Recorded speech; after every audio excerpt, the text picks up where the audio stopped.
ವರ್ಷ ಚೆನ್ನಾಗಿ ಬದುಕಿ ಬಾಳಪ್ಪ. ಚೆನ್ನಾಗಿ ಓದ್ಕೊಂಡು ಒಂದೊಳ್ಳೆ ಕೆಲಸ ತಗೊಂಡು ದೊಡ್ಡ ವ್ಯಕ್ತಿ ಆಗಬೇಕು ಪುಟ್ಟ. ಎಲ್ರಿಗೂ ಥ್ಯಾಂಕ್ಸ್. ಪಿಂಟು, ನಿಂಗೆ ಏನ್ ಗಿಫ್ಟ್ ಬೇಕಪ್ಪ? ಮಮ್ಮಿ ನನಗೆ ಒಂದು ಮೊಬೈಲ್ ಕೊಡ್ಸು ಮಮ್ಮಿ. ಪಪ್ಪ ನನಗೆ ಜಾಸ್ತಿ ಇಟ್ಕೊಳ್ಳೋಕೆ ಕೊಡಂಗಿಲ್ಲ, ನನಗೆ ಮೊಬೈಲ್ ಬೇಕು ಮಮ್ಮಿ. ಈ ವಯಸ್ಸಿಗೆ ಮೊಬೈಲ್ ಎಲ್ಲ ತಗೋಬಾರ್ದು, ಗೊತ್ತಾಗಲ್ವಾ? ಕಣ್ಣಿಗೆ ಎಷ್ಟು ಎಫೆಕ್ಟ್ ಅಂತ ಗೊತ್ತಾ ನಿನಗೆ? ಯಾವಾಗ ನೋಡಿದ್ರು ಮೊಬೈಲೇ ಹಿಡ್ಕೊಂಡಿರ್ತೀಯ. ಈಗ ನೋಡಿದ್ರೆ ಮೊಬೈಲ್ ಗಿಫ್ಟ್ ಬೇಕು ಅಂತ ಬೇರೆ ಕೇಳ್ತಿದ್ಯಾ? ಮೊಬೈಲ್ ಎಲ್ಲ ಕೊಡ್ಸೋಕ್ಕಾಗಲ್ಲ, ಬೇರೆ ಏನಾದರೂ ಕೇಳು. ಓ ಇಲ್ಲ, ನಂಗೆ ಮೊಬೈಲೇ ಬೇಕು. ಪಪ್ಪ ಮೊಬೈಲ್ ಕೊಡ್ಸು. ಅಮ್ಮ ಹೇಳು ಅಮ್ಮ. ರೀ, ಎದಕ್ಕೆ ಹಂಗೆ ಗದರುತ್ತೀರಿ? ಅವನದು ಬರ್ಡೇ ಇವತ್ತು, ಯಾಕೆ ಸುಮ್ಮನೆ ಅವನಿಗೆ ಬೇಜಾರು ಮಾಡ್ತೀರಿ? ನಾನು ಸಮಾಧಾನ ಮಾಡ್ತೀನಿ, ಸುಮ್ಮನಿರ್ರಿ ನೀವು. ಸರಿ ಸರಿ, ಏನು ಸಮಾಧಾನ ಮಾಡ್ತೀಯ ನೋಡು. ಅಳ್ಬಾರ್ದು ಬಂಗಾರ, ಇವತ್ತು ನಿನ್ನ ಬರ್ಡೇ ಅಲ್ವಾ? ಬರ್ಡೇ ದಿನ ಆ ಥರ ಎಲ್ಲ ಕಣ್ಣೀರು ಹಾಕಬಾರ್ದು ಪುಟ್ಟ, ಒಳ್ಳೇದಾಗಲ್ಲ. ಮಮ್ಮಿ ಮತ್ತೆ ನನಗೆ ಮೊಬೈಲ್ ಬೇಕು ಅಲ್ವಾ ಮಮ್ಮಿ? ಪ್ಲೀಸ್ ಹೇಳು ಮಮ್ಮಿ ಪಪ್ಪಂಗೆ. ಇಲ್ಲ ಪುಟ್ಟ, ಇವಾಗ ಜಾಸ್ತಿ ಮೊಬೈಲ್ ಹಿಡ್ಕೊಂಡ್ರೆ ಕಣ್ಣು ಹೋಗುತ್ತಂತೆ. ಇನ್ನೊಂದು 2 ವರ್ಷ ಆದರೆ ದೊಡ್ಡವನಾಗ್ತೀಯ ನೀನು, ಅವಾಗ ಬೇಕಾದರೆ ಮೊಬೈಲ್ ಕೊಡಿಸ್ತೀನಿ. ಇವಾಗ ಮೊಬೈಲ್ ಕೇಳಬೇಡ ಆಯಿತಾ? ಇನ್ನು 2 ವರ್ಷ ನೀನು ಚೆನ್ನಾಗಿ ಓದಿ ಮಾರ್ಕ್ಸ್ ಚೆನ್ನಾಗಿ ತೆಗ್ದೆ ಅಂದರೆ ನಾನೇ ನಿನ್ನ ದೊಡ್ಡ ಮೊಬೈಲ್ ಕೊಡಿಸ್ತೀನಿ ಆಯಿತಾ? ಸರಿ, ಅವಾಗ ಕೊಡಿಸ್ತೀಯ? ಮತ್ತೆ ನಂಗೆ ದೊಡ್ಡದಂದ್ರೆ ದೊಡ್ಡದು ಬೇಕು ನನಗೆ. ಅವಾಗ ಕೊಡಿಸಿಲ್ಲ ಅಂದರೆ ನೋಡು ಮಮ್ಮಿ. ಆದರೂ ಇವಾಗ ನಂಗೆ ಬೇಜಾರು, ನನಗೆ ಹೋಗು, ನಿನ್ನ ಜೊತೆ ಮಾತಾಡಲ್ಲ. ಓಯ್ ಪುಟ್ಟ, ಅಯ್ಯೋ ಬಾರೋ, ಇವತ್ತು ಬರ್ಡೇ ಇದೆ, ಕೇಕ್ ಕಟ್ ಮಾಡು ಬಾ. ನಂಗೆ ಬರ್ಡೇ ದಿನನೇ ಬೇಜಾರು ಮಾಡ್ತಾರೆ, ನಂಗೊಂದು ಮೊಬೈಲ್ ಕೊಡ್ಸಂಗಿಲ್ಲ. ಇವರಾದ್ರೆ ಮೊಬೈಲ್ ಹಿಡ್ಕೊಂಡಿರ್ತಾರೆ. ಅರೆ ಗುಬ್ಬಿ ಮರಿ, ಓ ಎಷ್ಟು ಚೆನ್ನಾಗಿದೆ. ನಮ್ಮ ಅಜ್ಜಿ ನನಗೆ ಕತೆ ಹೇಳ್ತಿದ್ಲು. ಹಾಗೆ ನಮ್ಮ ಟೀಚರ್ಸು ನಿಮ್ಮ ಗುಬ್ಬಿ ಮೇಲೆ ರೈಮ್ಸ್ ಹೇಳಿದ್ದಾರೆ. ಎಷ್ಟು ಇದೆ ಗುಬ್ಬಿ ಮರಿ, ಚಿಕ್ಕದಿದೆ ಅಲ್ಲ.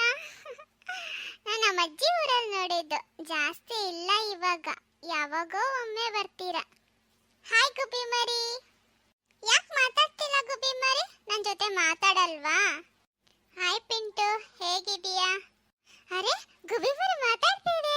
ಹಾಯ್ ಗುಬ್ಬಿ ಮರಿ, ನನ್ನ ಹೆಸರು ಪಿಂಟು ಅಂತಾನೆ ಗೊತ್ತಾ ನಿಂಗೆ? ನಾನು ಹೇಗೆ ಗೊತ್ತು? ನಾನು ದಿನಾನು ಇಲ್ಲೇ ಹಾರಾಡ್ತಿರ್ತೀನಲ್ವಾ, ಆವಾಗ ನೋಡಿದ್ದೀನಿ. ನಿಮ್ಮಪ್ಪ ನಿಮ್ಮಮ್ಮ ನಿಂಗೆ ಪಿಂಟು ಅಂತ ಕರೆಯೋದು ನಾನು ನೋಡಿದ್ದೀನಿ, ಅದಕ್ಕೋಸ್ಕರ ನಂಗೆ ಗೊತ್ತು. ಹೌದು, ಏನಕ್ಕೆ ಬೇಜಾರಾಗಿದ್ದೆ ನೀನು? ಬೇಜಾರಾಗಿ ಕುತ್ಕೊಂಡಿದೀಯಲ್ಲ, ಏನಾಯ್ತು? ಅದಾ, ನಮ್ಮಮ್ಮ ನಮ್ಮ ಅಪ್ಪಾಜಿ ನನಗೆ ಮೊಬೈಲ್ ಕೊಡಿಸ್ಲಿಲ್ಲ. ನನಗೆ ಇವತ್ತು ನಂದು ಬರ್ಡೇ ಇದೆ ಇವತ್ತು. ನಾನು ಮೊಬೈಲ್ ಕೇಳಿದೆ, ನಂಗೆ ಗಿಫ್ಟ್ ಬೇಕು ಮೊಬೈಲು ಅಂತ. ಆದರೆ ನಮ್ಮಮ್ಮ ನಮ್ಮ ಅಪ್ಪಾಜಿ ಕೊಡಿಸ್ಲಿಲ್ಲ ನನಗೆ, ಅದಕ್ಕೆ ಬೇಜಾರಲ್ಲಿ ಕುತ್ಕೊಂಡಿದ್ದೆ. ಅಯ್ಯೋ ಮೊಬೈಲಾ? ಈ ಮೊಬೈಲಿಂದ ನನ್ನ ಕುಟುಂಬನೇ ನಾನು ಕಳ್ಕೊಂಡಿದ್ದೀನಿ. ಎಷ್ಟು ದೊಡ್ಡದಿತ್ತು ನನ್ನ ಪರಿವಾರ, ಇವಾಗ ಬರೇ ಬೆರಳೆಣಿಕೆ ಎಷ್ಟು ಇದ್ದೀವಿ ನಾವು. ನಾವು ಮೊಬೈಲ್ ಯೂಸ್ ಮಾಡಿದ್ರೆ ನಿಮ್ಮ ಕುಟುಂಬ ನಿಮ್ಮ ಪರಿವಾರಕ್ಕೆ ತೊಂದರೆ ಆಗುತ್ತಾ? ಅದು ಹೆಂಗೆ? ನಾವು ಮೊಬೈಲ್ ಯೂಸ್ ಮಾಡೋದಕ್ಕೂ ನಿಮಗೆ ತೊಂದರೆ ಆಗೋದಕ್ಕೂ ಏನು ಸಂಬಂಧ ಗುಬ್ಬಿ ಮರಿ? ನೀವು ಮೊಬೈಲ್ ಯೂಸ್ ಮಾಡೋದಕ್ಕೆ ಅದಕ್ಕೆ ನೆಟ್ವರ್ಕ್ ಬೇಕು ಅಂತಂದರೆ ಅದಕ್ಕೆ ಟವರು, ದೊಡ್ಡ ದೊಡ್ಡ ಟವರ್ಗಳನ್ನ ಹಾಕಿದಾರಲ್ವಾ, ಆ ಟವರಿಂದ ಬರುವಂಥ ತರಂಗಗಳು, ನೆಟ್ವರ್ಕ್ ಏನಿರುತ್ತಲ್ಲ ಅದರಿಂದ ನಮಗೆ ಅಪಾಯ. ಅದರಿಂದ ಬರೋ ವೈಬ್ರೇಷನ್ನಿಂದ ನಾವು ಗುಬ್ಬಿಗಳಾಗಲಿ ಯಾವುದೇ ಪಕ್ಷಿಗಳಾಗಲಿ ಜಾಸ್ತಿ ದಿನ ಇರೋಕ್ಕಾಗಂಗಿಲ್ಲ. ಆ ವೈಬ್ರೇಷನ್ಗೆ ಎಲ್ಲರೂ ಸತ್ತೋಗ್ಬಿಡ್ತಾರೆ. ಹಾಗಾಗಿನೇ ಇವಾಗ ಜಾಸ್ತಿ ಪಕ್ಷಿಗಳು, ಗುಬ್ಬಿ ಮರಿ ಯಾವುದೂ ಇಲ್ಲ. ಮೊಬೈಲ್ಗಳು ಇಲ್ಲದೆ ಇರೋ ಕಾಲದಲ್ಲಿ ನಾವೆಷ್ಟು ಚೆನ್ನಾಗಿ ಹಾರಾಡ್ಕೊಂಡಿದ್ವಿ. ನಮ್ಮ ಬಳಗ ತುಂಬ ದೊಡ್ಡದಿತ್ತು, ಎಲ್ಲಿ ನೋಡಿದರೂ ನಾವು ಇರ್ತಿದ್ವಿ. ಇವಾಗ ಎಲ್ಲೂ ಹಳ್ಳಿಗಳಲ್ಲೂ ಇಲ್ಲ, ಸಿಟಿಗಳಲ್ಲಂತೂ ಮೊದಲೇ ಇಲ್ಲ. ತುಂಬ ಕಮ್ಮಿ ಆಗಿಬಿಟ್ಟಿದೆ ನಮ್ಮದು ಕುಟುಂಬ. ಅದಕ್ಕೆ ಪ್ಲೀಸ್ ನೀವು ಮನುಷ್ಯರು ಮೊಬೈಲ್ ಯೂಸ್ ಮಾಡೋದನ್ನ ಸ್ವಲ್ಪ ಕಡಿಮೆ ಮಾಡಿ ಪ್ಲೀಸ್. ನಮ್ಮ ರಿಕ್ವೆಸ್ಟು ಎಲ್ಲ ಪಕ್ಷಿಗಳಿಂದ ನಾನು ನಿಮಗೆ ಕೇಳ್ಕೊತಾ ಇದ್ದೀನಿ, ಎಲ್ಲರೂ ಪ್ಲೀಸ್ ಮೊಬೈಲ್ನ ಆದಷ್ಟು ಕಮ್ಮಿ ಮಾಡಿ. ಗುಬ್ಬಿ ಮರಿ, ಆರೋಗ್ಬೇಡ ಪ್ಲೀಸ್. ನಾವು ಮೊಬೈಲ್ ಯೂಸ್ ಮಾಡೋದ್ರಿಂದ ಇಷ್ಟೆಲ್ಲ ತೊಂದರೆ ಆಗ್ತಿದೆನಾ? ಛೇ, ನಾನು ಇಷ್ಟು ಚಿಕ್ಕವನಾಗಿ ಮೊಬೈಲ್ ಬೇಕು ಅಂತ ನಮ್ಮ ಅಪ್ಪ ಅಮ್ಮನ್ನ ಕೇಳಿಬಿಟ್ಟೆ. ಬಟ್ ಇವಾಗ ಅದರಿಂದ ಎಷ್ಟೆಲ್ಲ ಪ್ರಾಬ್ಲಮ್ ಆಗ್ತಿದೆ ಅಂತ ನಂಗೆ ಗೊತ್ತೇ ಇರಲಿಲ್ಲ. ಹಾಗಿದ್ರೆ ನಂಗೆ ಮೊಬೈಲ್ ಬೇಡಪ್ಪ. ಅರೆ ನೋಡಿ, ಬೇಜಾರಾಗೋಗ್ಬಿಟ್ಟ. ಮಮ್ಮಿ ಸಾರಿ ಕಣೋ ಪುಟ್ಟ, ನಿಂಗೆ ಬೇಜಾರು ಮಾಡಿಬಿಟ್ವಿ. ಇಲ್ಲ ಮಮ್ಮಿ, ಸಾರಿ, ನನ್ನ ಕಡೆಯಿಂದನೇ ತಪ್ಪಾಗಿದೆ. ಸಾರಿ, ನನ್ನ ಮೊಬೈಲ್ ಕೇಳಬಾರ್ದಿತ್ತು. ಸಾರಿ ಮಮ್ಮಿ. ನನಗೆ ಮೊಬೈಲ್ ಬೇಡ ಮಮ್ಮಿ.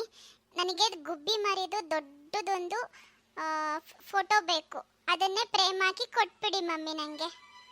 ಹಾ, ಇಷ್ಟೊತ್ತು ಮೊಬೈಲ್ ಬೇಕು ಅಂತ ಹಠ ಮಾಡಿದವನು ಹೊರಗಡೆ ಹೋಗಿ ಒಳಗೆ ಬರೋಷ್ಟರಲ್ಲಿ ಮೈಂಡ್ ಚೇಂಜ್ ಆಗೋಯ್ತಾ ನಿಂದು? ಹೋ ಮಮ್ಮಿ, ನನಗೆ ಮೊಬೈಲ್ ಬೇಡ. ನಾವು ಮೊಬೈಲ್ ಯೂಸ್ ಮಾಡೋದ್ರಿಂದ ಗುಬ್ಬಿ ಮರಿಗಳು ಮತ್ತು ಎಲ್ಲ ಪಕ್ಷಿಗಳಿಗೂ ಎಷ್ಟು ತೊಂದರೆ ಆಗ್ತಿದೆ ಅಂತ ನನಗೆ ಈಗ ತಾನೇ ಗೊತ್ತಾಯ್ತು ಮಮ್ಮಿ. ದಯವಿಟ್ಟು ನೀವು ಅಷ್ಟೇ, ಎಲ್ಲರೂ ಅಷ್ಟೇ, ಎಲ್ಲರೂ ಮೊಬೈಲ್ ಯೂಸ್ ಮಾಡೋದನ್ನ ಕಮ್ಮಿ ಮಾಡೋಣ ಮಮ್ಮಿ. ಅದರಿಂದ ಸ್ವಲ್ಪ ಪಕ್ಷಿಗಳಾದರೂ ಉಳ್ಕೋತಾವೆ.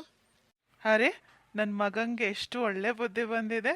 ಹೌದು ಪುಟ್ಟ, ನಾವೆಲ್ಲರೂ ಎಷ್ಟು ಮೊಬೈಲ್ ಯೂಸ್ ಮಾಡ್ತೀವೋ ಅಷ್ಟು ಪಕ್ಷಿಗಳಿಗೆ ಡೇಂಜರು. ಅದಕ್ಕೆ ಎಲ್ಲರೂ ಮೊಬೈಲ್ನ ಕಮ್ಮಿ ಯೂಸ್ ಮಾಡೋಣ, ಪಕ್ಷಿಗಳನ್ನು ಉಳಿಸೋಣ. ಪಕ್ಷಿಗಳನ್ನ ಉಳಿಸೋಣ.